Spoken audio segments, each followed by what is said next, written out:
All right, guys, welcome back. Grab a pen and jot this down. Today we're going to quickly talk about tariffs. Obviously, the trade war has already inversed, but I saw some interesting ideas now after the event. Canada and Mexico are obviously the top topics when it comes to tariffs for the U.S. Particular reason for President Trump is the illegal immigrants being immigrated into the United States, and then obviously the fentanyl drug trade is a pretty big problem. I've seen a couple posts about large amounts of fentanyl, pounds, that can kill 9 million people, and they've been confiscated. DEA and Border Patrol have done a fantastic job of conquering this. The interesting part is how President Trump is leveraging this point, which is just illegal trade, and saying, hey, Canada and Mexico, it's your responsibility to fix these problems today.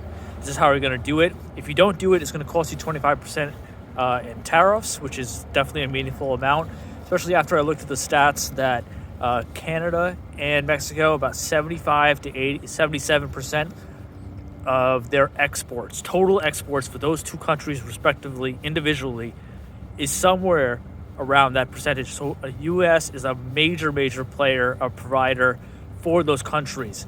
So that's really important to note, because those countries need us more than we need them. When you look at our export trade, it's like it's closer to the lower teens for those respective countries, like 13, 20, maybe 13, 15% or something like that.